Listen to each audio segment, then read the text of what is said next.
Bien, muy buenos días. De parte de la Renovación Carismática Católica queremos darle la bienvenida a cada uno de ustedes, hermanos, que se van a estar sumando a esta formación jurídico-espiritual que hemos organizado con un tema que es de mucha trascendencia y sobre todo que está en boga en nuestro tiempo. Y para ello hemos invitado a un ponente que nos va a hablar sobre los enemigos de la familia en el siglo XXI. A continuación, voy a presentarles a nuestro ponente, nuestro invitado. Él es colombiano, es abogado, es un laico católico, quien ha dedicado sus esfuerzos en los últimos años a conversar sobre la ideología de género y los peligros que ésta entraña, pero desde la perspectiva de la doctrina de la Iglesia Católica. Él se ha empeñado en instruir a través de las redes sociales y lleva un apostolado sumamente eficaz en este sentido. Recientemente se ha dispuesto a realizar una jornada con el Rosario para unir a 1 millón de fieles en cada jornada rezando esta poderosa oración. Bienvenido, Samuel Ángel, a este conversatorio sobre los enemigos de la familia del siglo XXI. Muy buenos días, muchísimas gracias por esta invitación. Me siento muy honrado de estar con ustedes y he estado varias veces en Panamá. Aprecio muchísimo este país hermano y estoy muy feliz de estar reunido y compartiendo con la Renovación Carismática. Así es, gracias Samuel. Bueno, debo indicar también que nos acompañan nuestros hermanos Maudi Yael Gómez, ella también es hermana de la Renovación Carismática, y Arturo González Basso, también un fiel laico católico. Me gustaría pues darle la oportunidad a que se presentaran brevemente también para que nuestros amigos que se están sumando a este conversatorio les conozcan y sepan pues cuál es el aporte valioso que van a dar durante este conversatorio. Sí, bueno, muchísimas gracias. Igual reitero mi agradecimiento a la Renovación Carismática y sobre todo este tema tan actual, tan vivido en cada uno de nosotros y más en el marco de lo que estamos viviendo. ¿Cómo podemos nosotros hoy hacer realidad o enfrentar a estos enemigos si no es con la mano de Dios? Unidos con Él podemos hacer la diferencia de lo que espera el mundo hoy. Sí, buenos días, Arturo González Basso, abogado, igual que Maudi, que Ricaurte y que el colega Samuel Ángel. Mi tarea en el día de hoy es hablar de lo que sé desde el punto de vista jurídico-espiritual del título del taller que celebramos hoy y a dar testimonio de lo que yo he vivido luego de más de 32 años de vida matrimonial. Miembro del Apostolado Mundial de Fátima. No soy muy amante de hablar de temas apocalípticos, pero soy un convencido de que así como la Madre de Dios en el mensaje de Fátima dijo que al final su corazón y el corazón de Jesús triunfarían, nosotros somos parte de ese ejército que va a contribuir a ese triunfo que nos habló nuestra Madre en mayo de 1917 en la Cova de Iría. Bienvenidos y muchas gracias. Amén, así sea. Muchísimas gracias, Arturo. Bueno, Samuel, hay un público ávido de escucharte y nosotros también estamos muy interesados, pues, en ser instruidos por esta ponencia que sé que has preparado para todos tus hermanos de Panamá. Adelante. Bueno, muchísimas gracias. Hemos preparado algo muy sucinto dado el tiempo y con el título que nos hemos propuesto, que es Los enemigos de la familia en el siglo XXI. Entonces, hay una frase, perdón, no me está pasando, allá. Hay una frase de Lord Acton que dice, pocos descubrimientos son tan exasperantes como los que revelan la genealogía de las ideas.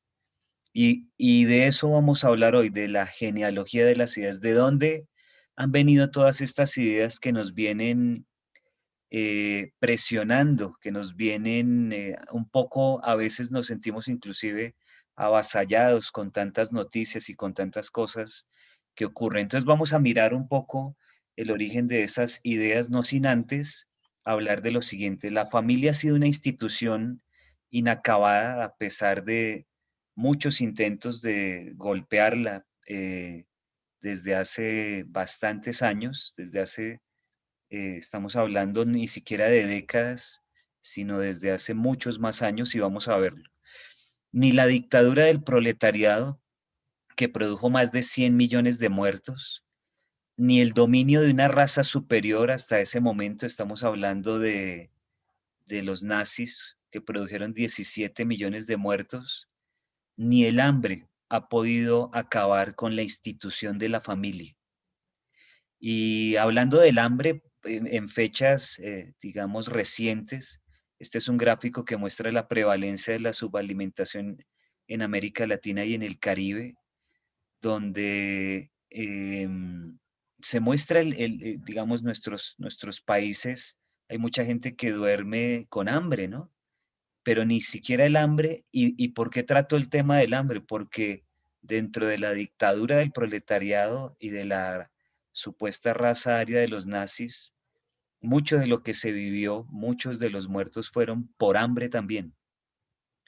Entonces, la familia ha sido una institución inacabada, pero miremos entonces las ideas del comunismo que dan forma a esa supuesta dictadura del proletariado, el marxismo. El manifiesto comunista, que muchas personas lo conocen como un texto, digamos, de un tema político, economicista, digamos, materialista, obviamente, pero no nos habíamos fijado que habla de la familia y dice literalmente, ¿en qué bases descansa la familia actual, la familia burguesa? En el capital, en el lucro privado. Y ahí está la esencia de por qué el comunismo apunta hacia la familia como la conocemos, porque le echa la culpa de ser la generadora del capital y del lucro privado, de la propiedad privada. Es más, van más allá y dicen, querer abolir la familia, hasta los más radicales se indignan ante este infame designio de los comunistas. Eso está escrito literalmente, taxativamente, en el manifiesto comunista. Quieren abolir la familia, porque aboliendo la familia pueden implantar algo donde aparezca el gran hermano, el papá Estado, el Estado que nos brinda toda la estatización. Ante ese avalancha del comunismo que tomó forma en 1917 con la dictadura en Rusia, la antigua Unión Soviética, aparece una encíclica que se llama Divinis Redentoris de 1937 de Pío XI que dice, el comunismo es intrínsecamente perverso. Es decir, uno no entendería cómo hoy, no sé, más o menos 80 años después, hayan católicos o personas creyentes que apoyan el comunismo, cuando la misma iglesia nos advirtió desde 1937 que es intrínsecamente perverso, o sea, no hay nada que mejorarle al comunismo para que, digamos, se aplique, al contrario, lo han aplicado de la manera más perfecta, porque es la aplicación perfecta de las peores ideas. Estamos hablando de los enemigos de la familia en el siglo XXI, pero estamos dando los antecedentes de lo que estamos viviendo, que es fruto de las ideas del siglo XIX y del siglo XX. El nazismo, por otro lado, hablábamos nosotros de esa raza, supuesta raza aria con 17 millones de muertos que produjo.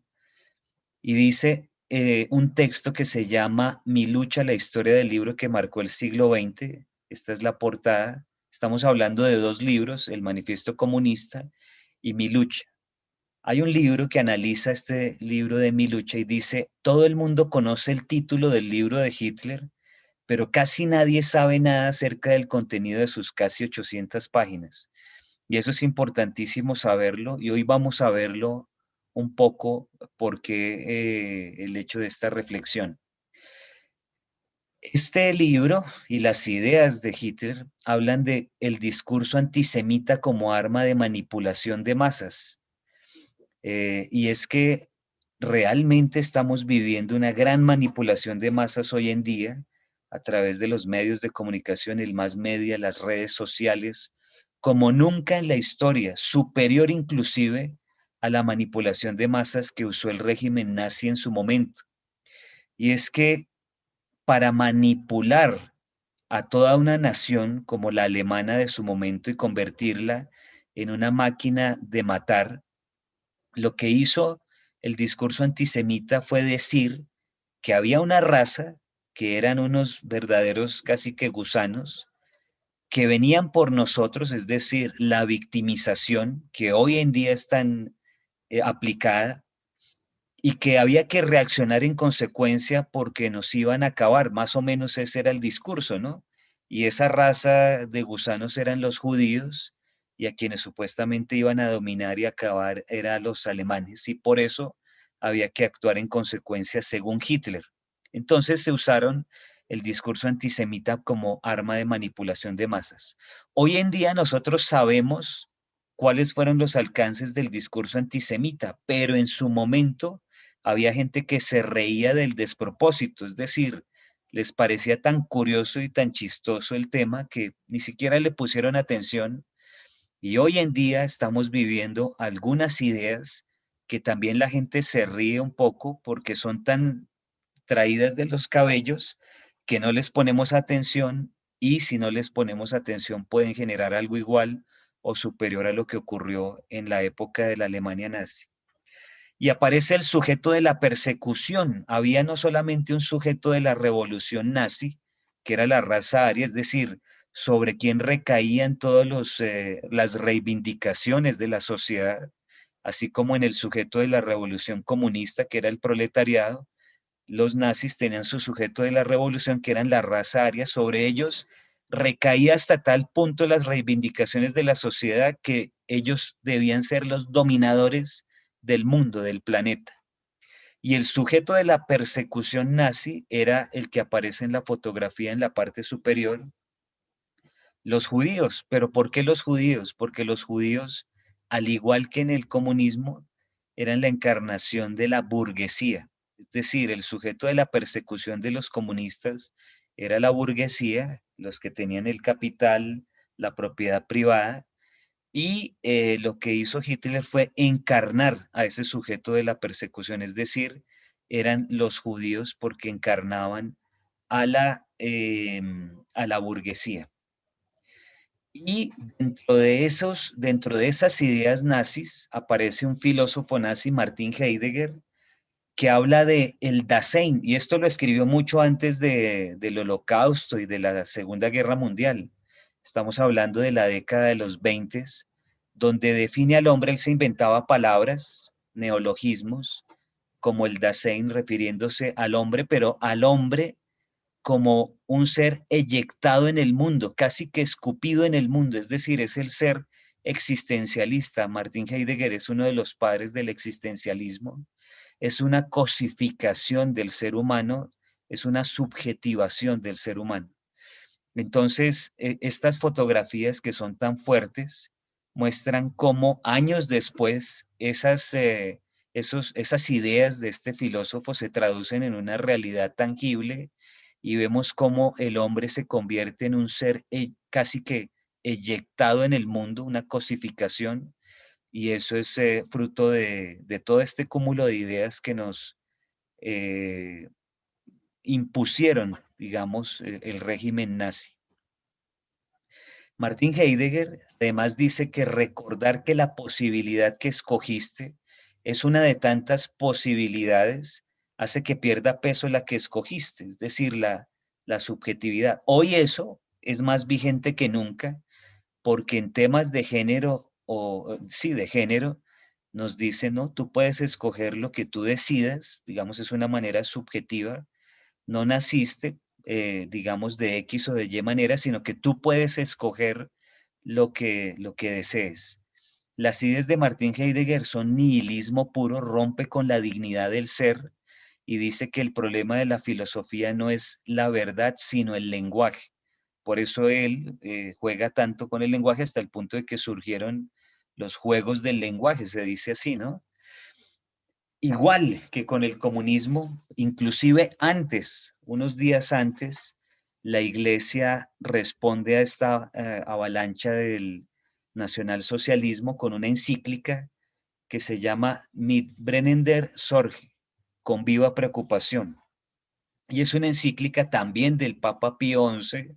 A este Papa le tocó una época bastante convulsa sobre la situación de la Iglesia en la Alemania nazi, que fue publicada el 14 de marzo de 1937. Como digo, inclusive fue antes que la encíclica Divinis Redentoris. Y dice, todo el que tome la raza o el pueblo o el Estado o una forma determinada del Estado o los representantes del poder estatal u otros elementos fundamentales de la sociedad humana y los divinice con culto idolátrico, pervierte y falsifica el orden creado e impuesto por Dios, en una clara señal de crítica hacia los aspectos pseudo-religiosos y las teorías raciales del régimen nacionalsocialista alemán. Esto es importantísimo porque cuando yo publiqué el libro La amenaza de la ideología de género, que tiene en su portada a Hitler un poco travestido, aparecieron personas que se decían inclusive ser católicas, que le atribuían al nazismo un carácter católico por el hecho de tener la idea de que iba contra el comunismo, y eso no es verdad.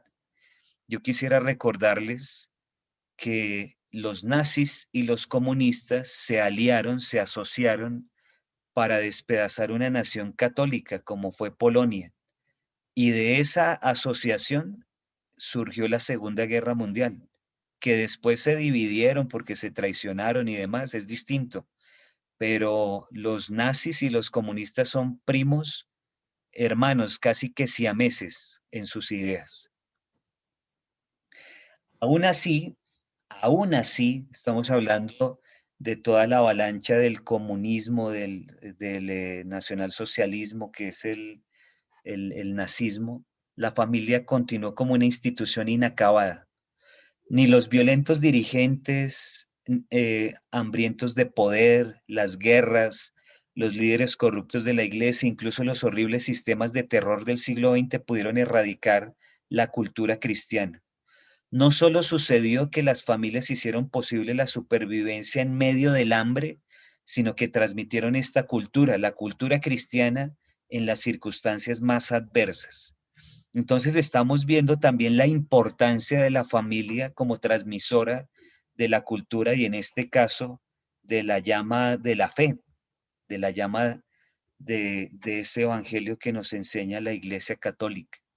A pesar de semejante tipo de terror que se ha vivido con el fruto de estas ideas, la familia ha sostenido no solamente a sus hijos en medio del hambre, sino la fe misma y la cultura cristiana.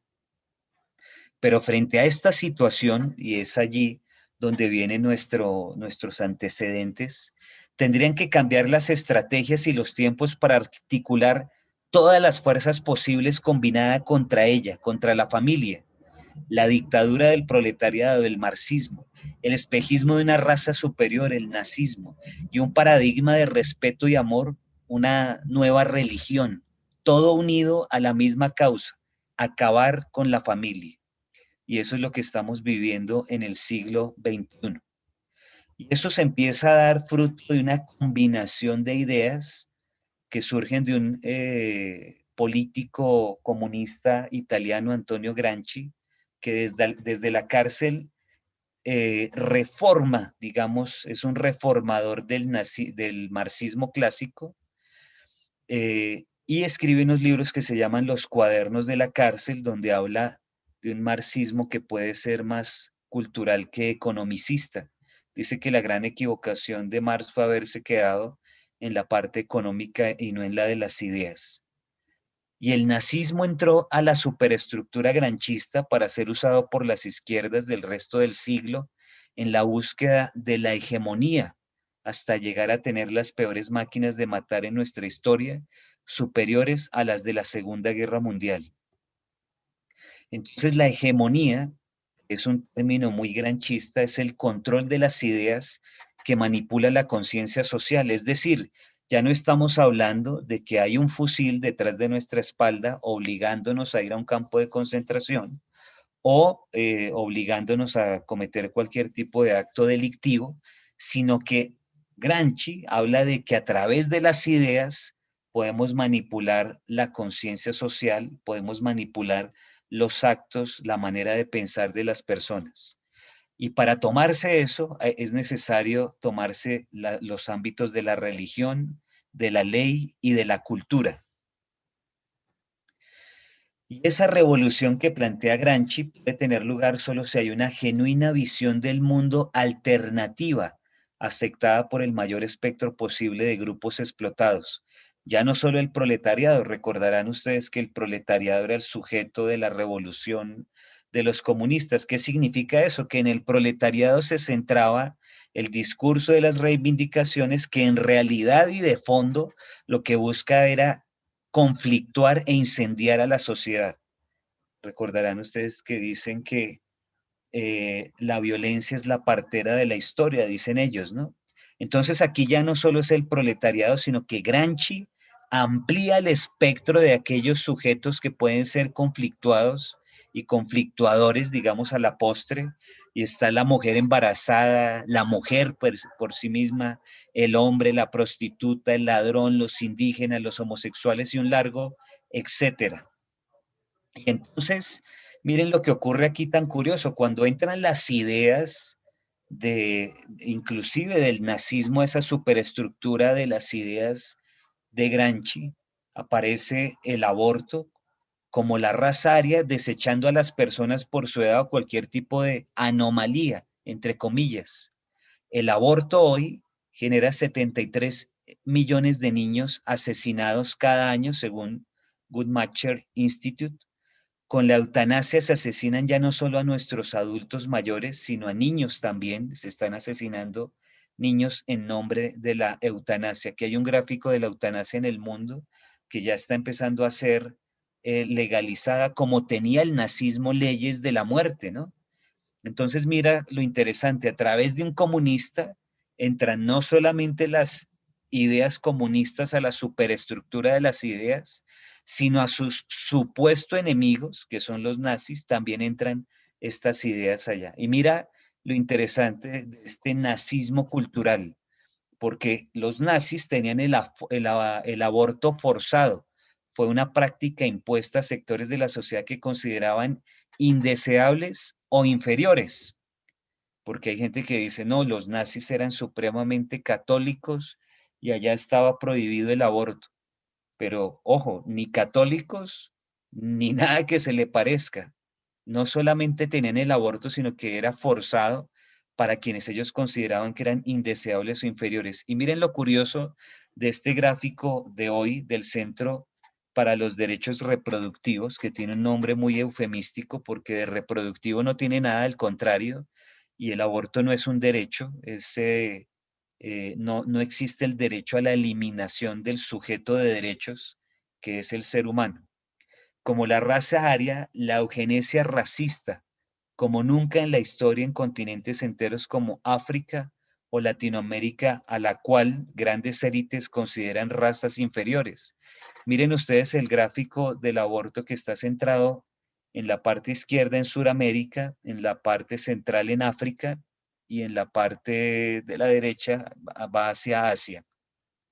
Entonces nos están aplicando el aborto, digámoslo en estos términos, teledirigido, es decir, a sectores que ellos consideran como razas inferiores, exactamente igual que en el nazismo. Además de las ideas, estas ideas, de las ideas que hemos mencionado, del marxismo clásico, ya el marxismo reformado como Gramsci, y las ideas del nazismo de la mano, entre otras cosas, de Heidegger, aparece la ideología de la Escuela de Frankfurt que tomó el control. La Escuela de Frankfurt fueron unos intelectuales alemanes que se radicaron en los Estados Unidos y que eran enemigos de Hitler y que luego del Holocausto, entonces se valieron del Holocausto para echarle la culpa a la familia. Dice, se culpaba el carácter autoritario de los alemanes de haber causado el Holocausto y las familias eran familias fascistas y tenían que ser reeducadas. Digamos, es el oportunismo comunista, ¿no? Y Herbert Marcuse, miembro de la Escuela de Frankfurt, escribe un libro que se llama Eros y Civilización, donde dice que la causa más profunda de las relaciones de poder represivo era la represión del Eros, que había desencadenado una dinámica sociopatológica que había conducido a la dominación del hombre por el hombre y en última instancia a la guerra y al asesinato en masa. Entonces, ¿qué había que hacer para que, según los comunistas de la Escuela de Frankfurt, no volviera a ocurrir algo como el Holocausto? Liberar el Eros, según esto, ¿no? Porque dice que la causa más profunda de las relaciones de poder represivo fue la represión del Eros, entonces había que liberarlo. Este señor es el padre ideológico de esa generación hippie, de la generación de mayo del 68, de toda esa generación de la psicodelia, de las drogas, de la generación de la degeneración. Este es el padre de esa generación, el padre ideológico. Bien, Herbert Marcuse criticó la tolerancia represiva y promovió la intolerancia hacia cualquiera que impidiera el derrocamiento revolucionario de los valores tradicionales. Este es el eslogan de los grupos LGBT de hoy en día, que dicen que uno tiene que ser completamente tolerante con ellos, pero que si no, ellos serán absolutamente intolerantes con nosotros, ¿no? Este señor Herbert Marcuse es el padre de esas ideas. Entonces, mire lo curioso, se empiezan a entrelazar las ideas de un lado y del otro, de los nazis y de los comunistas, mientras Martin Heidegger, nazi, decía, no somos ser, sino poder ser. La comunista Simone de Beauvoir, que fue su discípula, decía, no se nace mujer, sino que llega una a serlo. Entonces, cuando estamos en las conferencias, digamos, presenciales, yo le pregunto a la audiencia, que por lo general son más mujeres que hombres, les pregunto, ¿ustedes nacieron mujeres o llegaron a serlo? Entonces, pues todas a una sola voz dicen, nosotros nacimos mujeres. Entonces, ¿de dónde sale esto de que no se nace mujer, sino que llega a nacerlo? Porque aquí estamos hablando no de ciencia, ni siquiera de filosofía, que la filosofía buscaría la verdad, sino de ideología. No se nace mujer, sino que llega uno a serlo. Pero mire el padre de esas ideas, Martin Heidegger, nazi, no somos ser, sino poder ser. Recordarán ustedes que les mencioné que él es el padre del existencialismo, de un subjetivismo marcado, pretendió romper con la metafísica, es decir, con la trascendencia, cosificando al hombre, y es el padre ideológico de una comunista como Simone de Beauvoir. Entonces, como no somos ser, sino poder ser, según Martin Heidegger, entonces aparecen este tipo de titulares. Hombre que se cree mujer viola a 4 prisioneras en una cárcel donde cumplía condena como interna. Esto fue en Inglaterra. Entonces es un hombre, es un criminal, lo meten a la cárcel, pero no de hombres, sino de mujeres, y allá empieza a violarlas. O como no somos ser, sino poder ser, o no se nace mujer, sino que llega a nacerlo, no se nace hombre, sino que llega a nacerlo. Este titular de Argentina, tras polémica, Sergio Lazarovich, podrá jubilarse 5 años antes como mujer. Entonces, un hombre que quería jubilarse antes, ahora se autopercibe mujer, se cambia el nombre y lo jubilan. O esta otra, no somos ser sino poder ser, no se nace mujer, llegan a serlo. Un transexual decide morir por eutanasia tras insatisfacción con cirugías. El belga Nathan Bergels nació mujer hace 44 años, no quiero ser un monstruo, dijo a la prensa. ¿Qué pasó? Que nació mujer, se empezó a operar para parecer un hombre. A los 44 años se mira en el espejo, dice, soy un monstruo, y pide que la asesinen. Terrible. Eso es fruto de que las ideas subjetivas, el subjetivismo, o sea, no la realidad, sino lo subjetivo, se dejan inocular en nuestra cabeza y nos llevan en el plano de la realidad a estos absurdos. Y para no dejar a Simón de Beauvoir como un ejemplo de la lucha contra la familia, en una reunión con el Che Guevara, un criminal, un asesino, inclusive tenía campos de concentración de católicos y de homosexuales allá en Cuba, en una reunión con Simón de Beauvoir y con su pareja, Jean-Paul Sartre, que hay gente que dice, no, sí, él es el esposo. No, no, no, ellos nunca se casaron porque no tenían la concepción en sus cabezas del matrimonio. Tenían una relación que el Che Guevara les dice, ustedes dos tienen una relación revolucionaria. ¿Qué significa eso en el mundo del comunismo? Para que ustedes se hagan una idea, aquí está el ejemplo de Simón de Beauvoir y de Jean-Paul Sartre. Ellos tenían un pacto para encontrarse cada 2 años. Digamos, ese era el pacto entre ellos. Tienen un grupo de amigos al que le llamaban la pequeña familia, donde tenían relaciones todos con todos. Simón de Beauvoir además era lesbiana, era profesora, casaba relaciones con sus estudiantes y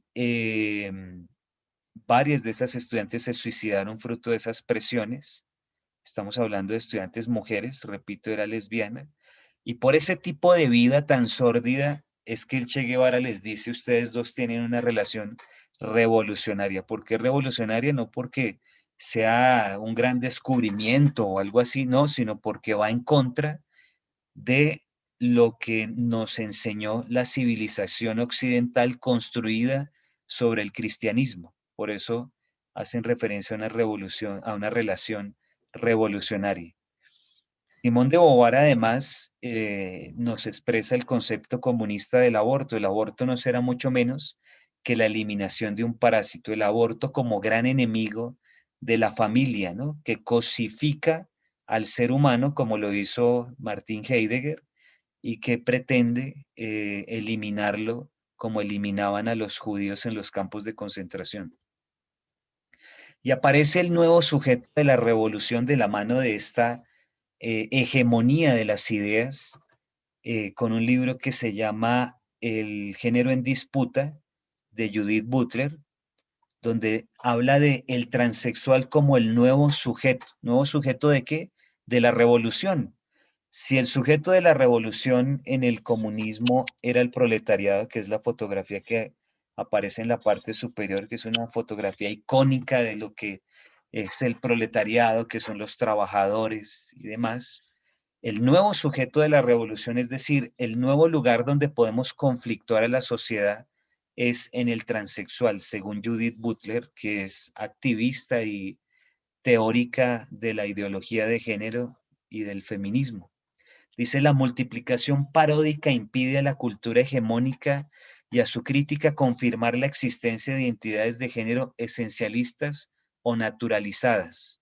El transexual, el travesti, se burla del modelo que expresa el género, así como la idea de una verdadera identidad de género.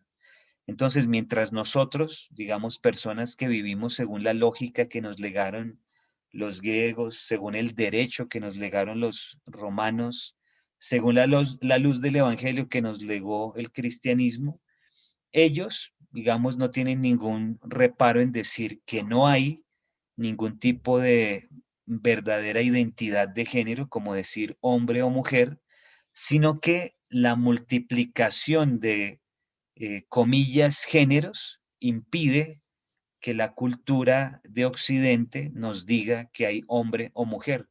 Por eso la multiplicación en años recientes de términos como LGBTIQ+, de hecho hay un transexual youtuber mexicano que habla de que él es de la comunidad LGBTTI. Si ustedes ven las opciones de género de Facebook, aparecen 54 cuando el niño abre su cuenta de Facebook, y hablo de los niños porque muchas veces dejamos a nuestros niños hacer esas cosas solos, que es un gran peligro, pero entonces aparece en género personalizar en el Facebook y aparecen 54 opciones de género. Entonces es la misma multiplicación paródica de la que habla Judith Butler, con el transexual como nuevo sujeto de la revolución que conflictúa a la sociedad y la divide, la rompe y la incendia. Digamos, usado por ellos, ¿no? Uno diría, el proletariado no tiene ningún problema, el proletariado se dedica a trabajar, claro, pero en manos de los comunistas usaron las reivindicaciones del proletariado para dividir a la sociedad, para tomarse el poder y para implantar dictaduras. Eso es lo mismo que están haciendo hoy con la figura del transexual. El nuevo sujeto de la persecución, por otro lado, así como en los nazis, que se ve más claramente, el sujeto de la persecución fueron los judíos, y los judíos, como lo dije antes, por ser la encarnación de, de la burguesía en términos de ellos, es decir, eran los que tenían los recursos, eran los que buscaban la propiedad privada, crecer, producir, etc. Asimismo, hoy el nuevo sujeto de la persecución es el heterosexual. Y cuando hablamos del heterosexual estamos hablando de la familia. Entonces mire cómo volvimos a dar la vuelta y llegamos a las mismas ideas que en su momento expresó el manifiesto comunista, diciendo que querían abolir la familia. Es decir, desde el principio no solamente los comunistas, sino los nazis nos dicen que van por la familia, que la familia no les sirve, porque la familia genera unos vínculos distintos, genera el calor humano, genera la compasión, genera la misericordia, genera las relaciones, genera el respeto, genera la propiedad privada realmente, porque en la familia se busca que los niños estén bien, que tengan alimentos, que tengan estudio, generan las libertades, porque al niño se le enseña a ser respetuoso con su individualidad, el individuo como un ser de respeto. Por eso es que frente al estatismo que pretende ser nuestro papá y nuestra mamá, el papá Estado, aparece el fenómeno de la familia como enemigo de estas nuevas tendencias ideológicas. Entonces, como conclusión en esta corta charla, este paradigma de la nueva humanidad aglutinaría elementos del comunismo, el nazismo y la religión, todo en función de un solo sujeto de la revolución que no solo pretendía acabar con la civilización occidental como la conocemos hasta hoy, sino que refundaría a la humanidad sobre las bases de una nueva axiología cuyos argumentos apodícticos, primero, no dan espacio al pensamiento crítico. Estas nuevas ideologías, como la ideología comunista, como la ideología nazi, no permiten que haya un pensamiento crítico. No puedes pensar distinto, no puedes tocar de ninguna forma al nuevo sujeto de la revolución. Y segundo, rompen por completo la libertad en función de una agresiva reingeniería social a la cual está siendo arrastrada la humanidad entera. Nos están modificando como sociedad, pretenden acabar con los valores de Occidente y muchas personas increíblemente no se han dado cuenta. Conclusión 2. Aquel que no esté de acuerdo frente a estas imposiciones del nuevo régimen cultural será, como lo hizo particularmente el régimen nazi con los judíos, el nuevo sujeto de la persecución. Yo sé que suena un poco fuerte, es un término acuñado por mí en el libro La amenaza de la ideología de género, donde demuestro cómo hay un sujeto de la persecución que es el heterosexual, y el heterosexual encarnado en la familia. Y tres deleterios torrentes socialistas se sumaron para destruir o pretender destruir en el siglo XXI lo que en el siglo XX no pudieron las izquierdas. Es decir, estamos viviendo en el siglo XXI la sumatoria de ideas del comunismo, del socialismo e ideas pseudo religiosas que unidas han apuntado a un solo enemigo, que es la familia que construyó la civilización occidental sobre las bases del cristianismo. Muchas gracias por su invitación. Para mí es un honor estar con ustedes. Si quieren tener más información sobre esto, tengo conferencias, debates, explicaciones de diferente tipo en mis redes sociales, particularmente en mi canal de YouTube. Muchas gracias. Gracias, Samuel. Es sumamente interesante el planteamiento que nos haces, que tiene todo un componente histórico como sustento, valioso, un sustento que viene también soportado en doctrinas que se han mantenido durante diferentes momentos de la historia del hombre.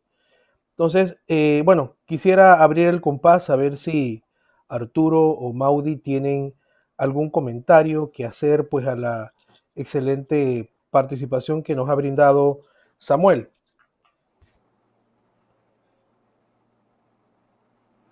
Sí, buenos días. Interesante, Samuel, la brillante exposición que nos has dado desde el contexto histórico de los movimientos estratégicos que los hijos de la oscuridad han pretendido ejecutar en procura de acabar con una institución que es fundamental para la existencia propia del Estado como lo conocemos.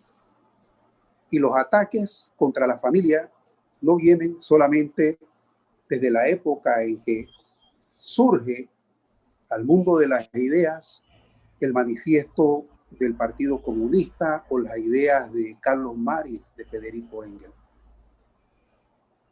Tienen contextos históricos mucho más anteriores, pero en efecto nunca han tenido o tuvieron tanto impacto como los que se dieron con la dictadura del proletariado, como bien señalas, y que está contenido en los textos de Carlos Marx, donde atacaba a la familia, como bien lo señalaste, como el máximo exponente de lo que era la burguesía, identificando dentro del seno de la propia familia al padre como el burgués, a la esposa como la sometida y a los hijos como los obreros que ejecutaban el trabajo para el señor burgués, que era representado por el padre dentro de la familia. Hoy día, como bien señalaste, hay movimientos duros que muy sutilmente han penetrado en estructuras internacionales que procuran afectar el concepto tradicional de la familia. ¿Y por qué atacan el concepto tradicional de la familia? Porque bajo el concepto de la familia descansa la civilización tal y como la conocemos nosotros, tal y como nos fue dado desde el Génesis, cuando Dios en la creación, al crear a Adán y Eva, hombre y mujer los creó. Hoy día, a través de la ideología de género, pretenden socavar ese concepto histórico y de fe. Pero nada de esto que estamos viviendo era desconocido desde el inicio por el Creador. Todo era conocido por él, al grado de que dentro del movimiento al que yo pertenezco, es el Apostolado Mundial de Fátima, y me quiero referir a él.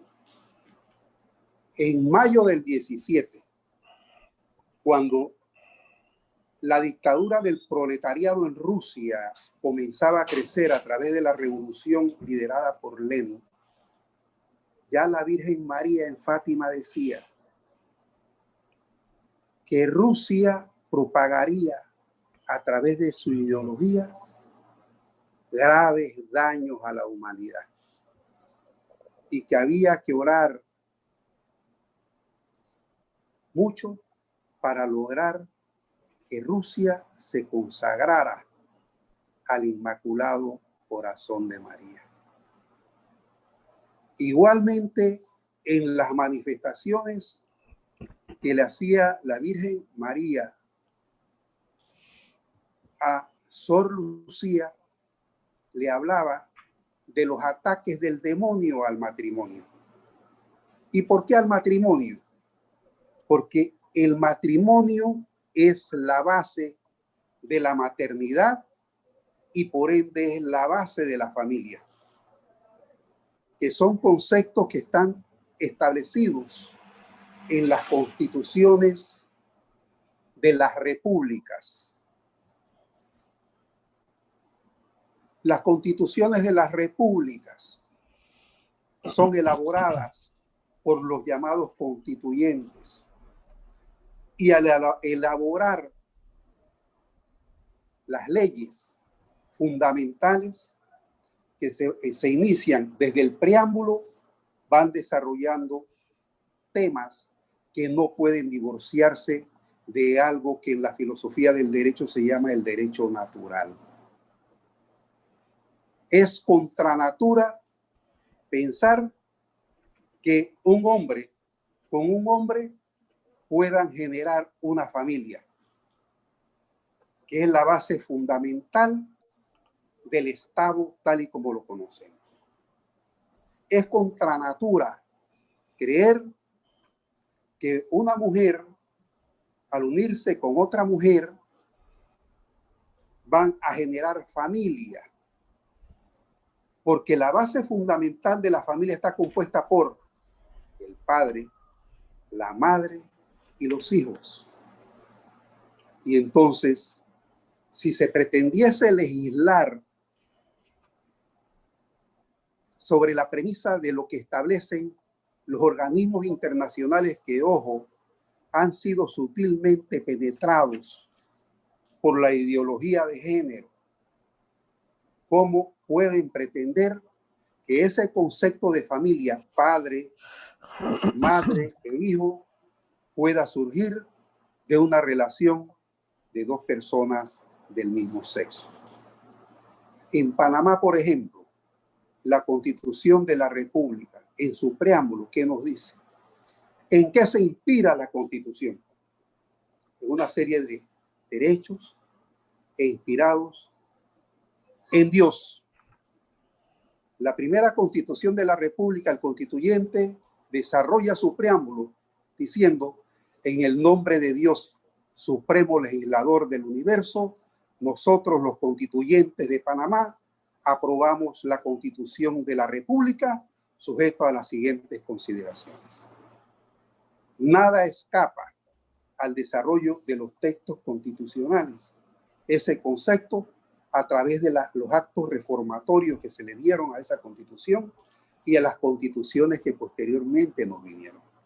E igualmente la Constitución política que nosotros tenemos hoy, el preámbulo igualmente invoca la protección de Dios. Y la protección de Dios nos viene dada desde el Génesis, cuando nos dice: hombre y mujer los creó con un propósito: procrearse y llenar el mundo. Ese es el derecho natural que no puede ser soslayado ni socavado por ninguna ideología de género. La Virgen María es víctima de ataques virulentos por parte de sectores de LGTBXYZ, precisamente por ese mensaje que desde Fátima nos dio: el matrimonio va a ser severamente atacado por Satanás. Y si María defiende el matrimonio como esposa del Espíritu Santo, como la madre del Creador y corredentora, producto de ello es que es víctima de ataques hasta el día de hoy. Pero nosotros somos unos convencidos de que en la medida en que personas como ustedes, como Maudi, como Ricaurte, como tú, Samuel, y como el hermano Sergio, yo que soy el menos letrado y formado en cuestiones de fe, soy un convencido de que al final si nos mantenemos firmes en la fe, llevando la palabra y exponiendo y haciendo talleres como este. Como bien lo señaló la Virgen María, al final los corazones de Jesús y de María triunfarán. Muchas gracias. Amén. Muchísimas gracias, Arturo. Maudie, ¿qué nos puedes aportar a esta interesante conversación que estamos teniendo? Sí, bueno, definitivamente que es grato poder compartir este momento porque de una manera u otra nos instruimos, salimos del desconocimiento y de la ignorancia en la cual muchos nos podemos encontrar. Y eso se debe muchas veces a los líderes que de una u otra manera nosotros pretendemos seguir. Con relación a la exposición de usted, mi querido Samuel, lo cual le felicito, muy, digamos, con un paisaje bastante enriquecedor, porque no te ubicas en una manera subjetiva de tu pensamiento, sino muy por el contrario, nos das un pantallazo completo de por qué hoy día el principal sujeto, como lo manifestabas en tu conclusión, es la persecución heterosexual y la familia.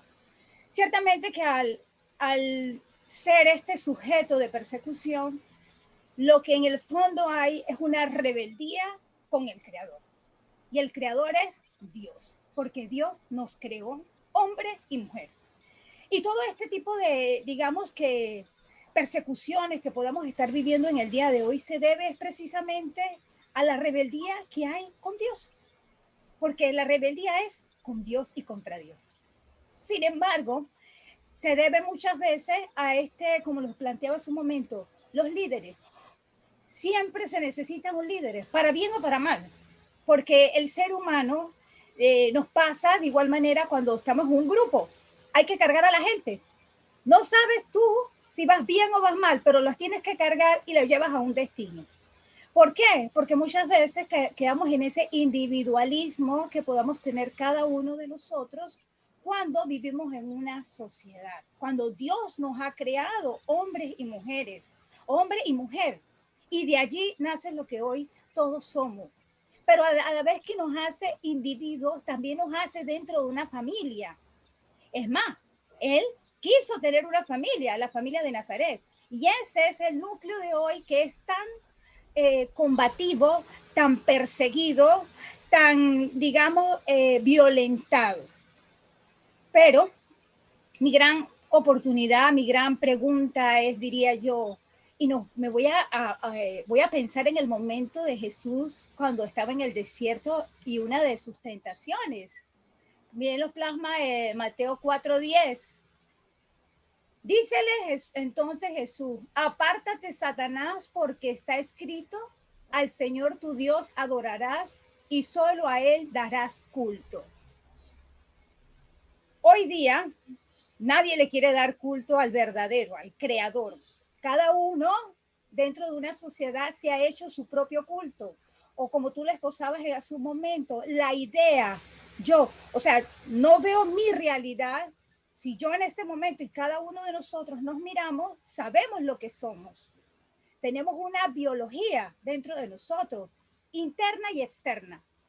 Y sin embargo, hoy día, los que manejan las mentes, los que manipulan las mentes, te están diciendo, no, eso no, esa biología es totalmente errada. Es lo que tú quieres ser, es lo que tú pretendes ser. Es como quien se proyecta.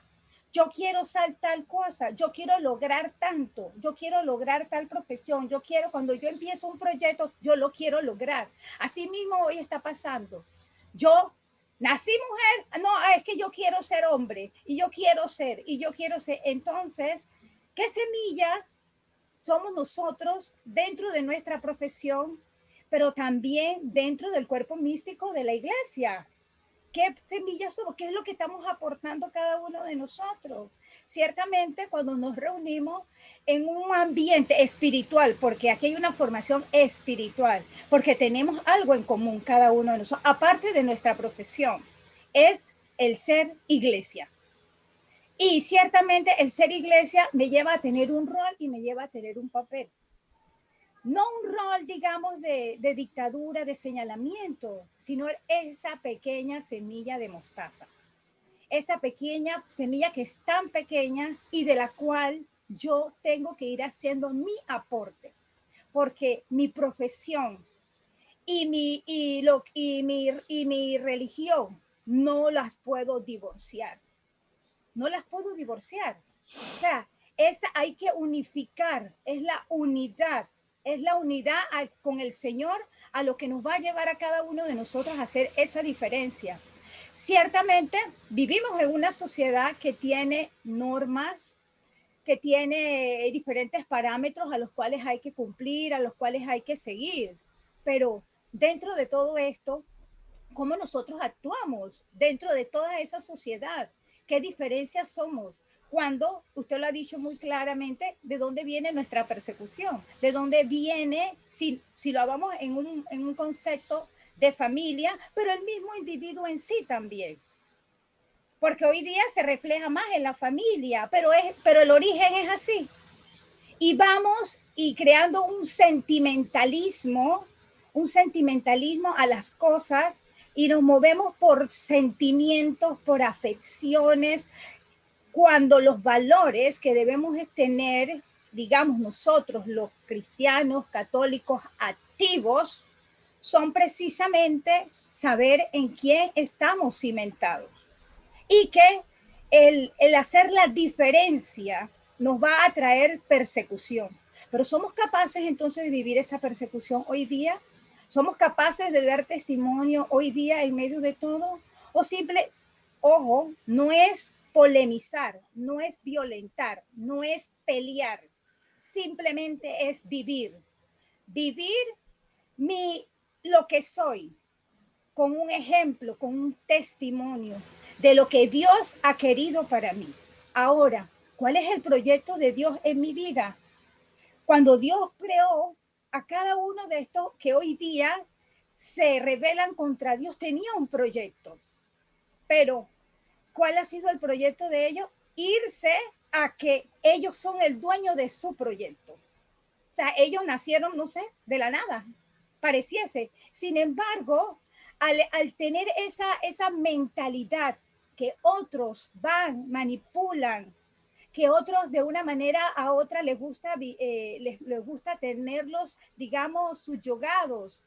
Esa manipulación mental frente a un cúmulo de heridas de una sociedad maltratada, con falta de afecto, de una desintegración familiar, todo ese tipo de problemas que vivimos en la actualidad afectan, y de allí es que estas mentes que se proyectan, porque se proyectan de esta manera, van poco a poco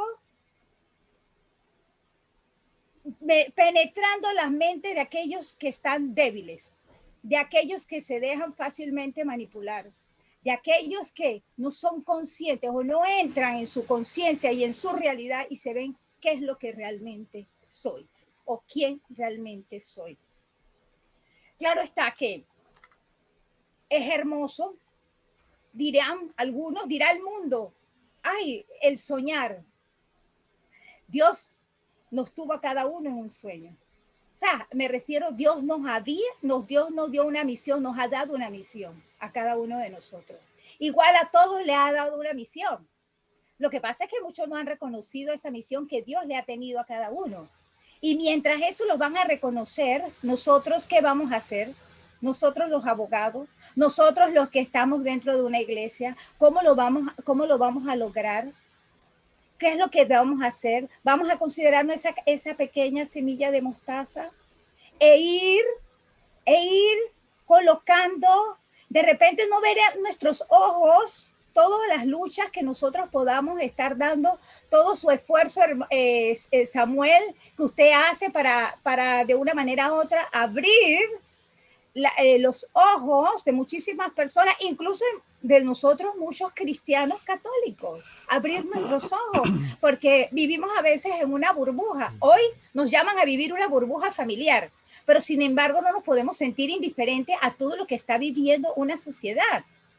Y sin embargo, ante esa situación, ¿cómo yo voy a proyectar A lo mejor no voy a ver todo eso hoy, pero voy a poner mi granito de mostaza. El punto está en que al colocar el granito de mostaza, que no es movida por Maudie, sino movida por el Señor, movida por su Espíritu Santo, que ese es el punto en el cual vamos a sembrar. ¿Por quién y a quién estamos sembrando en nuestras vidas o en nuestras familias? Y de repente no vamos a ver los frutos hoy. No lo vamos a ver, porque muchas veces nos entra la desesperación, queremos que las cosas sean ya, y no va a ser así. Usted lo contaba a lo largo de toda su exposición, todos los años que han transcurrido para que hoy veamos todas esas lluvias de ideas que han venido durante muchísimos años. Pero como nosotros también podemos, con la ayuda de Dios, con la ayuda del Espíritu Santo y con la Santísima Virgen María, ella que no tuvo ninguna participación en el sentido grande y mayor en la Escritura, ella nos dio a nuestro Señor Jesucristo. Él que ha muerto para con cada uno de nosotros, incluso para los que hoy día también se rebelan contra él. Y esa semilla, esa pequeña mostaza que nosotros vamos a estar poniendo dentro de nuestra profesión, dentro de nuestro entorno familiar, dentro de una sociedad, de repente no lo vamos a ver hoy, los van a ver otras generaciones. Pero no importa quién lo va a ver, sino que lo que yo estoy haciendo en este momento para poder hacer frente a todos esos enemigos de la familia. ¿Cómo lo estoy yo, enfrentando o cómo lo estoy yo viviendo y qué estoy haciendo yo? Es un gran reto, ¿no? Es un gran reto. Y como decía el hermano Arturo, al final el corazón inmaculado de la Santísima Virgen eso va a triunfar. Pero va a triunfar porque es que Dios tiene en su propósito. Los tiene en su propósito. Lo bello, lo hermoso sería que todos participemos de eso. Es la alegría de quien conoce al Señor, se entusiasma, se alegra de que sabe quién es su creador, de que sabe de quién está hecho, de que sabe quién se sacrificó y lo amó hasta dar su última sangre. Pero el que no lo conoce vive en lo que los que te quieran decir, lo que tú puedes llegar a ser sin pretender reconocer quién fue que te creó. Muchas gracias. Ok, Samuel. Me parece interesante lo que tú nos has presentado.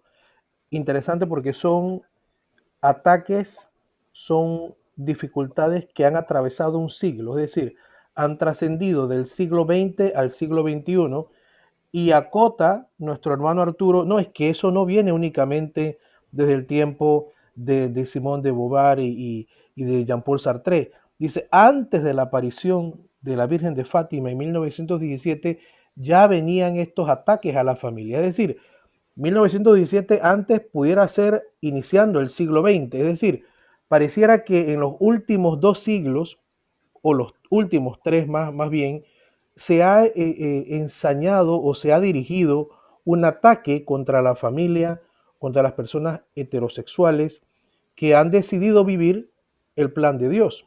Y yo estoy de acuerdo con lo que bien ha manifestado Arturo. Vayámonos al Génesis. Hombre y mujer los creó Dios a su imagen y semejanza.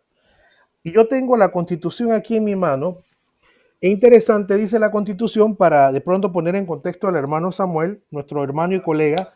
Dice nuestra Constitución, Samuel, en el artículo 56, que es un artículo programático sobre la familia. Es el capítulo 2 de la familia y dice lo siguiente: el Estado protege el matrimonio, la maternidad y la familia en ese orden. Primero el matrimonio, la maternidad y la familia, que tiene una consecuencia lógica. Y la ley determinará lo relativo al estado civil. Me remite a una ley de familia, que debo decir, la tuvimos recién en este siglo, en 1994. Y esta ley, el Código de la Familia, mi estimado Samuel, Arturo y Maudie, dice en el artículo 26, nuestro Código de la Familia, el matrimonio es la unión voluntariamente concertada entre un hombre y una mujer con capacidad legal que se unen para hacer y compartir una vida en común. Y esta vida en común es de la que habla la Constitución. Vivir la maternidad vivir en familia. Y termino este contexto jurídico legal con el artículo 57, mi estimado Samuel, que dice en la Constitución de Panamá, el matrimonio es el fundamento legal de la familia. Se funda legalmente la familia en el matrimonio. Y por eso ha surgido una defensa en favor del matrimonio por parte de la Iglesia. Y aquí es donde quisiera, dado este contexto, presentarte a ti, Samuel, para que nos des tu opinión. Lo que la Iglesia manifestó respecto a dar la oportunidad de que se legisle en las naciones sobre la unión civil, que en nuestro país, debo decir, generó en los días recientes mucho eco, mucha polémica, porque se decía, el Papa, entre comillas, ha aceptado el matrimonio homosexual. Y ya en semanas anteriores, la conferencia episcopal se había pronunciado respecto a que se respetara el término de matrimonio, que por ley, como hemos dicho, es el fundamento legal de la familia y está protegida por el Estado. Y dice que se permita legislar sobre la unión civil, pero que se respete el término matrimonio. Samuel, ¿pudieras darnos tu opinión al respecto? ¿Qué piensas tú de esta opinión, de este pronunciamiento que ha hecho la Iglesia respecto a la unión civil? Bueno, lo que pasa es que, y lo digo porque tuve que estudiarlo bastante, ya que diferentes medios me contactaron para este tema, dado que conocen nuestras posiciones, que son posiciones que, bueno, en los términos religiosos se remiten a la doctrina de la Iglesia, pero al estudiar el pronunciamiento, nunca se habla de uniones civiles de pares del mismo sexo, nunca. Cuando el Papa habla, él dice que a una persona, digamos, que sea homosexual, no se le saque de la casa, digamos, ¿sí? Pero entonces yo le decía a la emisora más digamos, recalcitrante con estos temas colombiana a nivel nacional que me entrevistó, les decía, ¿tú crees que cuando el Papa dice que no se saque a una persona de su casa en esta condición se está refiriendo a un par que tiene una relación, digamos, un par de homosexuales, hombre o mujer?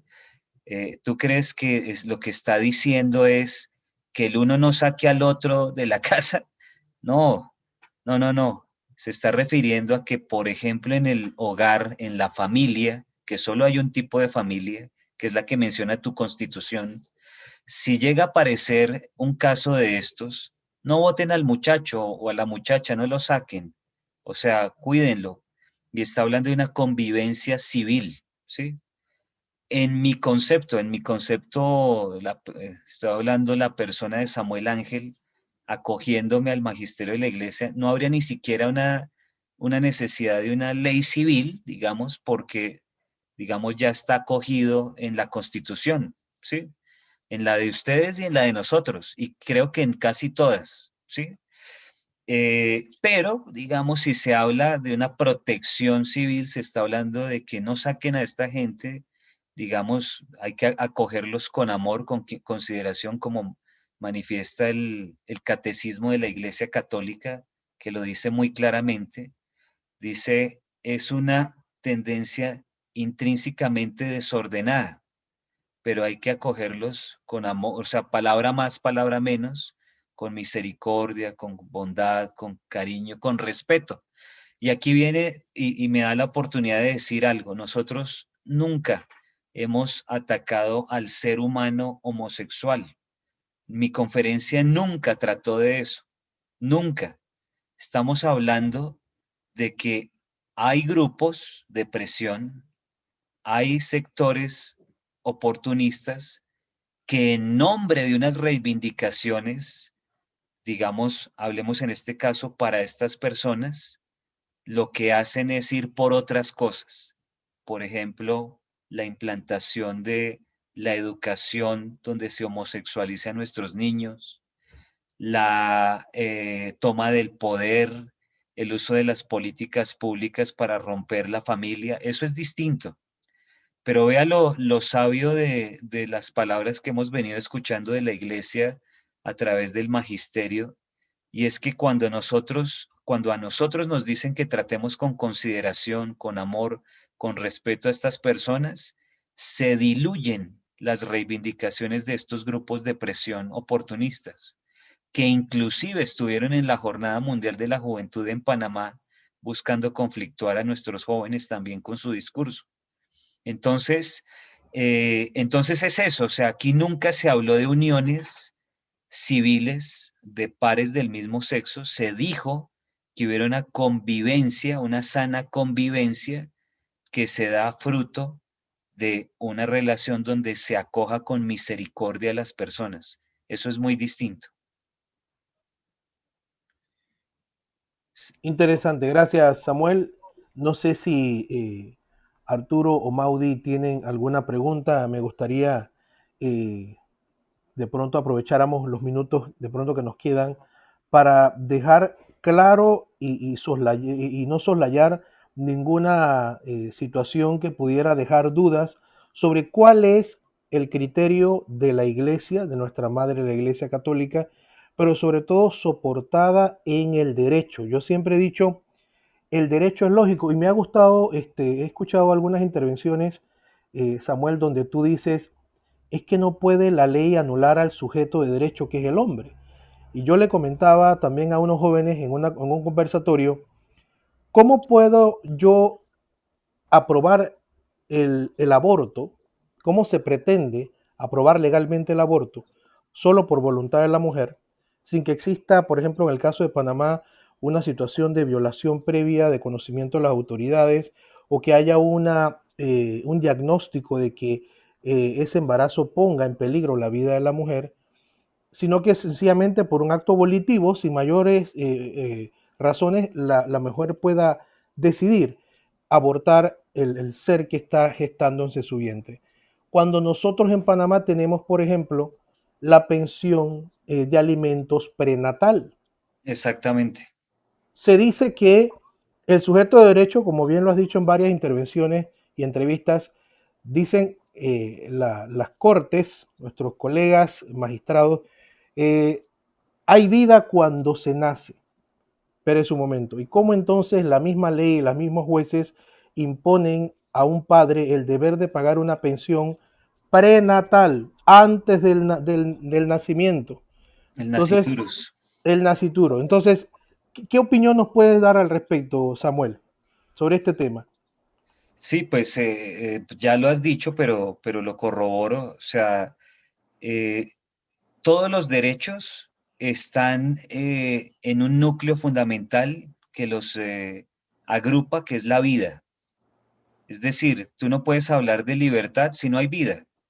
No puedes hablar del derecho fundamental a la movilización, digamos, a la movilidad, a la libre expresión, si no hay vida. Y ahora resulta que nos han subvertido las expresiones y entonces pasan esos absurdos como lo que acabas de mencionar, y es que se garantice que el padre responda por el nasciturus, pero en el caso del aborto, el nasciturus no es un ser humano, entonces se puede asesinar. Eso es una infinita contradicción y es una infinita contradicción que surge precisamente de tratar de subvertir a base de algo que llaman el neoconstitucionalismo, y es que nuestros magistrados eh, pueden ser ellos mismos constitución, porque ellos deciden hacer la constitución, y eso no es verdad. Nuestros magistrados están llamados a proteger la constitución, no a subvertirla, no a cambiarla, no a modificarla. Hay un dicho en Colombia que dice, la Corte Constitucional es la que, digamos, se creó para garantizar la Constitución, y entonces dicen que entre la Corte Constitucional y la Constitución no cabe ni el ancho de una hoja. Pero lo que hemos estado viendo es que caben no solamente ancho de una hoja, sino orangutanes, dinosaurios, o sea, cabe de todo, porque a ellos se les ocurrió a través de este neoconstitucionalismo que ha legitimado el que los magistrados puedan generar ellos constitución con sus opiniones y con su jurisprudencia. Y eso es un gran error que tenemos que combatir, digamos, en el sentido cultural y jurídico, para que no hagan estas arbitrariedades como es el de desconocer la vida desde la concepción y asesinar al niño en el vientre por ideas como las que mencioné en la exposición. Y es que dice que no será mucho menos que un parásito o la cosificación del ser humano. Gracias. Sé que desde las tablas Sí, hay un aporte interesante. Adelante, Arturo. sí, mira, precisamente con el tema que acaba de tocar Samuel, me surge una inquietud, ¿no? En la República de Panamá actualmente, en la Corte Suprema de Justicia está pendiente de resolver una acción constitucional con relación a un artículo del Código de la Familia que taxativamente establece que se prohíbe el matrimonio de personas del mismo sexo. Hay acciones constitucionales que están ahorita mismo en debate en el Pleno de la Corte Suprema, y como tú muy sesudamente has planteado, no les dable a los magistrados de la Corte Suprema de Justicia ejercer el poder del constituyente, es decir, del generador de una constitución. La constitución política nuestra, que muy atinadamente cita Ricaute, en un artículo posterior al que él acaba de leer, cuando toca artículo 58, el tema del matrimonio civil de hecho, es claro cuando establece que la unión de hecho entre personas de distintos sexos legalmente capacitadas para contraer matrimonio, mantenida durante 5 años consecutivos en condiciones de singularidad y estabilidad, surtirán los efectos del matrimonio civil. La misma Constitución política establece el principio rector de lo que es el matrimonio, la unión de personas de distintos sexos. Ahora bien, ese neoconstitucionalismo del que hablas establece que los tratados que los estados firmen en materia de derechos humanos, etcétera, etcétera, forman parte del bloque de la constitucionalidad. Entonces, amparados en ese concepto doctrinal, algunos países vecinos, a consultas que han hecho al Tribunal de Derechos Humanos o a la Corte Interamericana de Derechos Humanos, invocando el Pacto de San José, que guarda relación con derechos humanos, y que esa Corte Internacional ha dado pie o aval a la existencia de esa unión de personas de el mismo sexo, y habida cuenta de que el concepto doctrinal de bloque de la constitucionalidad e invocando un concepto de derecho internacional público, que es el Pacta Sunt Servanda, que establece que, pese a que nuestra Constitución establece que Panamá acatará las normas de derecho internacional siempre que no afecten su derecho interno. Ojo, el Pacta Sunt Servanda establece un concepto diametralmente opuesto, que establece la obligatoriedad de la ejecución o el cumplimiento de un tratado, aun cuando el mismo viole ese derecho interno. Y entonces, sobre esa premisa, algunos países vecinos han adoptado o aceptado como válido el concepto del Tribunal Internacional y ha sido avalado por cortes constitucionales. ¿Cómo ves tú eso en un Estado de Derecho como el nuestro, Samuel? En base a la contradicción que por lo menos yo veo de esos puntos que a mi juicio son antagónicos y que, pese a que hay una acción constitucional, que pretende la derogatoria por esa vía de un artículo del Código de la Familia. No obstante, la Constitución es clara por un lado, y por otro lado, el concepto que tienen los tribunales internacionales con relación a los matrimonios o las uniones civiles de personas del mismo sexo. Por eso en mi primera intervención yo hacía un señalamiento. Muy sutilmente estos organismos han ido, estas personas o estos movimientos, perdón, han ido penetrando instituciones de poder internacional porque entendieron que no es a través de la violencia que minorías van a imponer su criterio frente a las grandes mayorías nacionales.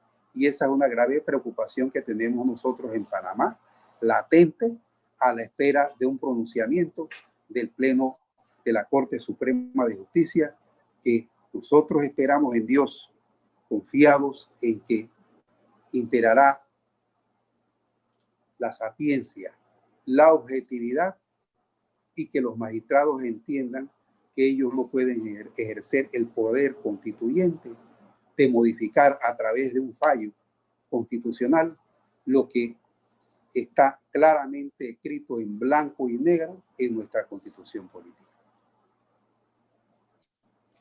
Sí, yo quiero dar un ejemplo de Polonia. Es solo un ejemplo para hacerme entender con lo que voy a decir después. Polonia tiene más o menos 100 municipios que se consideran zonas libres de ideología de género. Y uno de esos municipios, que se llama Tukok, fue penalizado por la Comisión de Derechos Humanos de la Unión Europea al no concederle recursos que ya estaban garantizados para ellos por hermanamientos con otros municipios europeos, fruto de que se hayan determinado como zona libre de ideología de género. Esto es para decir que estamos ante una gran avalancha que, usando el sistema judicial, presiona a nuestros países para la implantación de estas políticas.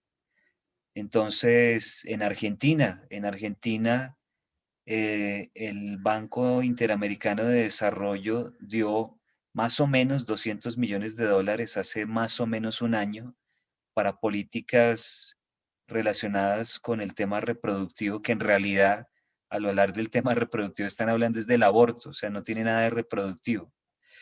Entonces estamos ante una gran avalancha globalista para arrodillar a nuestros países y nuestras constituciones a estas tendencias, al aborto, la ideología de género, la eutanasia, la muerte, la política, la cultura de la muerte.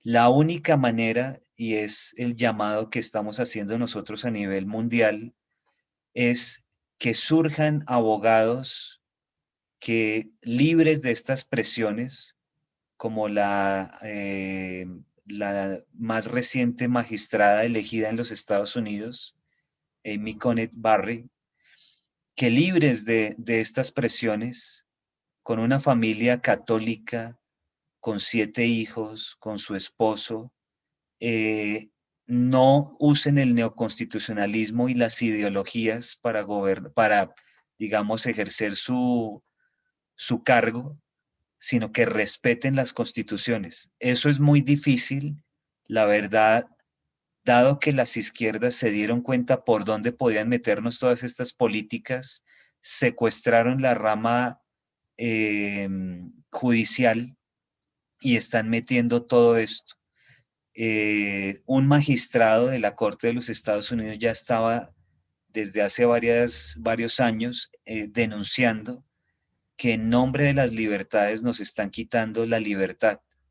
Y es la verdad.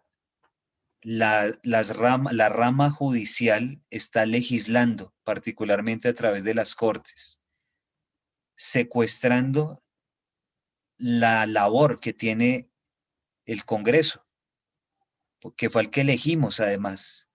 Es digamos, tiene la delegación del constituyente primario para tomar estas determinaciones, pero en estos temas jamás legislarían con base en el aborto, en la muerte, del tema homosexual.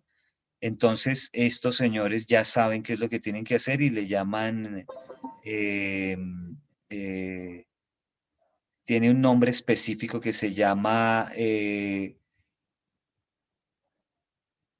bueno, es un lobby de alto impacto judicial para modificar la norma y modificarla de espaldas a el pueblo, que en su gran mayoría piensa como nosotros.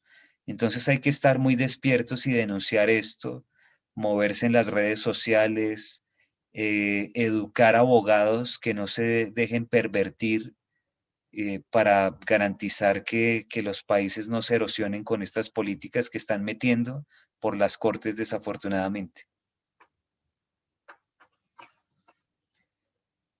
Sí, gracias, Samuel. Maudi, ¿querías aportar algo también?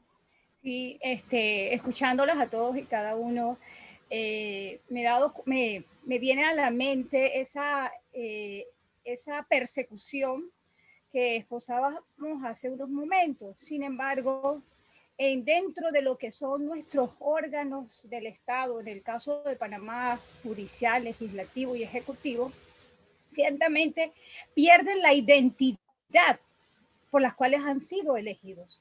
Y en vez de convertirse en administrador, no dueño, no es mi territorio, no es mi finca, no es mío. O sea, a mí me dieron una posición, una autoridad, una jerarquía para administrar. Sin embargo, dentro de esa administración que puedo estar ejerciendo yo, tengo mis propios intereses, que es precisamente cuando mis intereses son económicos y van lejos de querer administrar la justicia, van lejos de que realmente el propósito al cual yo he sido elegido, el cual a mí me han colocado allí. Toda esta situación se vive.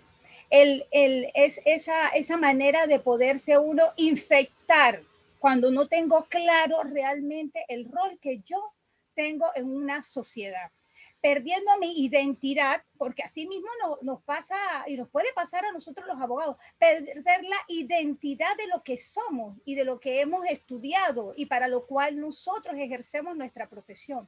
Entonces, al perder esa identidad por parte de la sociedad, por las altas jerarquías de los jueces, en fin, en todo, así mismo sucede con estas personas que pierden, que no saben ni se identifican, porque primero no se aceptan como son, porque andan pensando lo que ellos quieren ser, lo que ellos pretenden ser. Asimismo le pasa a la jerarquía, lo que yo quiero lograr, lo que yo quiero realizar a través del puesto en el cual yo ejerzo.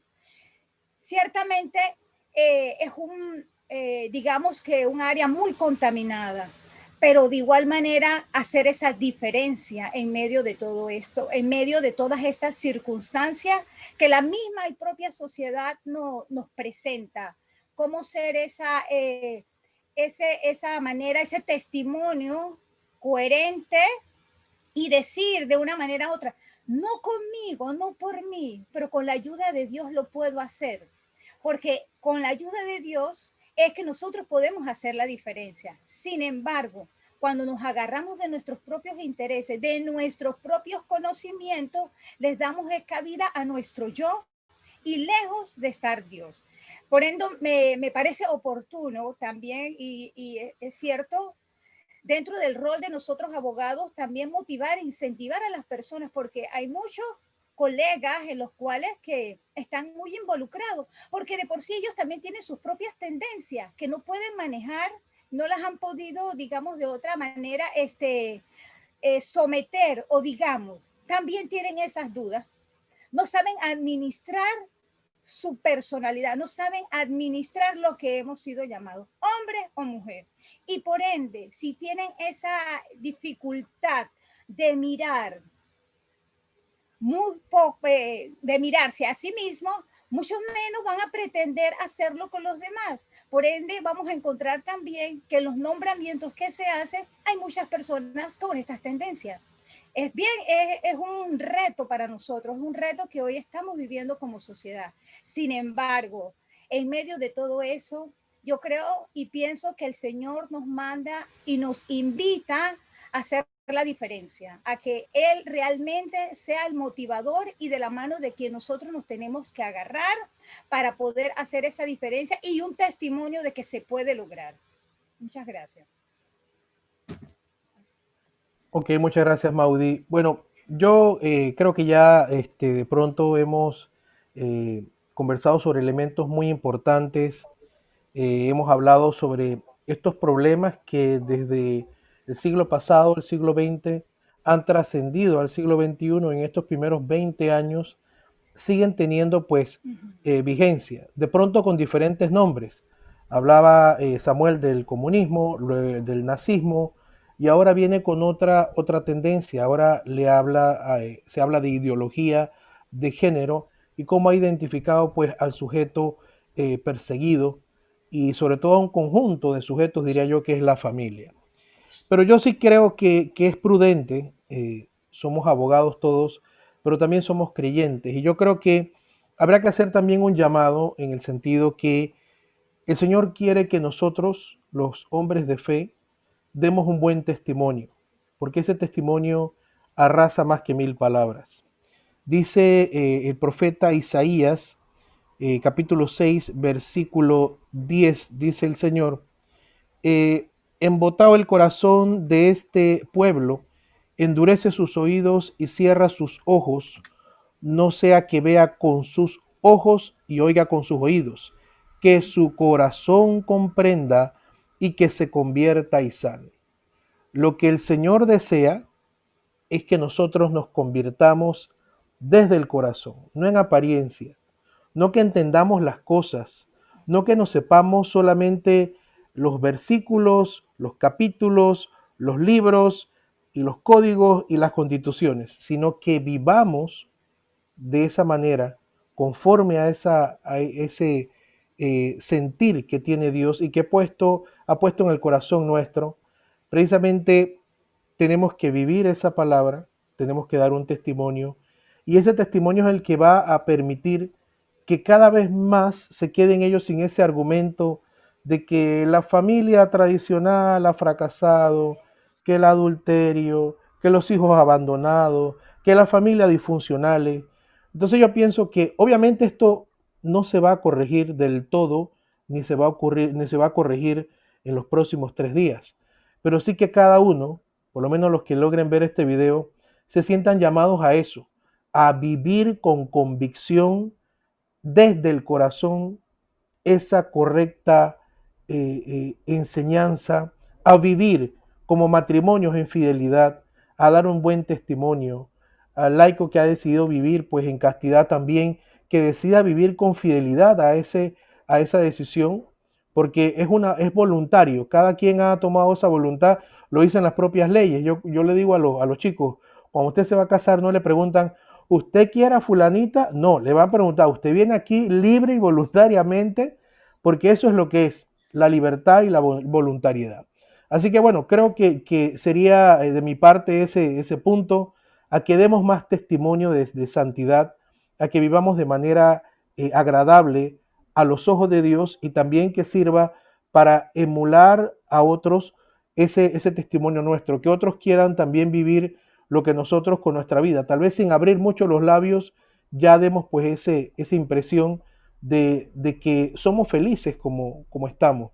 En mi caso soy casado, tengo pues 2 hermosos hijos, tengo una santa mujer a mi lado, y puedo decir con plenitud, soy feliz, y obviamente no es que yo sea perfecto, tengo mis luchas, pero precisamente ese es lo que Dios quiere, que identifiquemos esas dificultades y que perseveremos, que luchemos contra ellas, para que entonces al final de nuestra vida el Señor nos purifique, justifique nuestros actos, y por esa perseverancia pues por lo menos lleguemos al purgatorio, digo yo.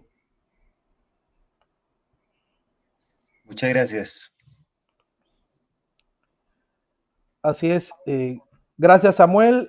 Bueno, creo que de esta manera, a menos que Maudí y Arturo quieran agradecer o decir algo más, pues yo de mi parte agradezco a la Renovación Carismática esta oportunidad.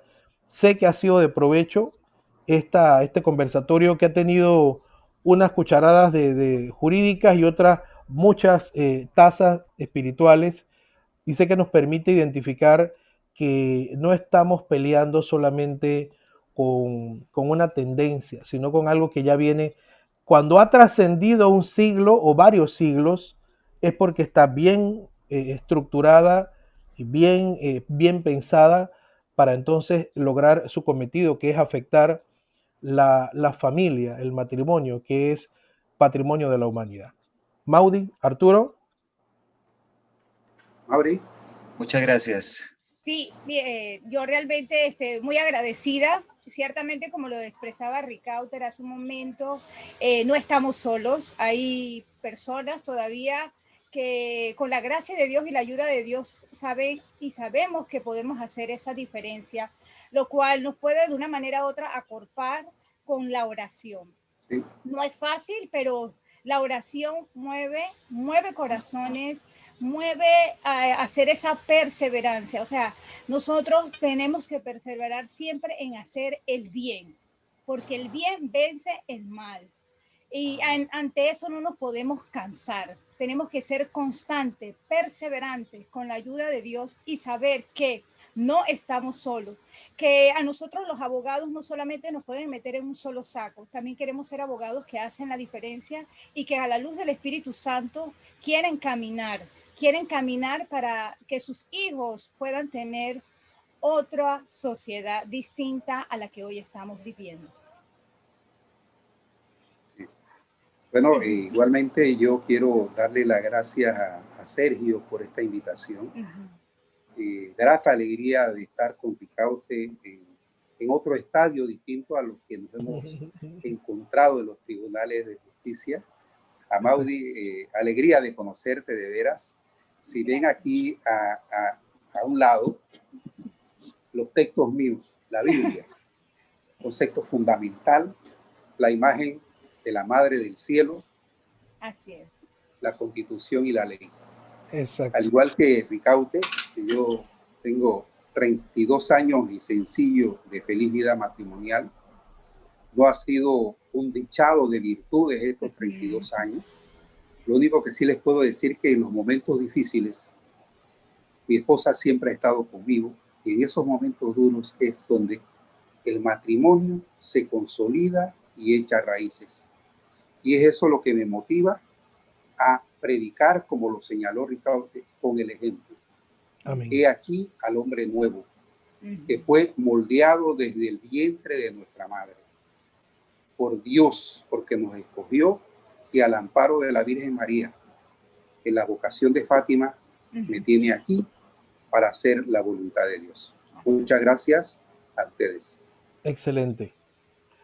Muy bien, Samuel, antes de terminar, el próximo 2 de noviembre tenemos otra jornada millonaria de fieles católicos rezando el rosario. Yo quiero decirte que hace una semana pude participar con los chicos, creo que eran de México, no sé, no, eran de Colombia, perdón, eran colombianos, eran paisanitos tuyos, y realmente, hermano, había una presencia tremenda.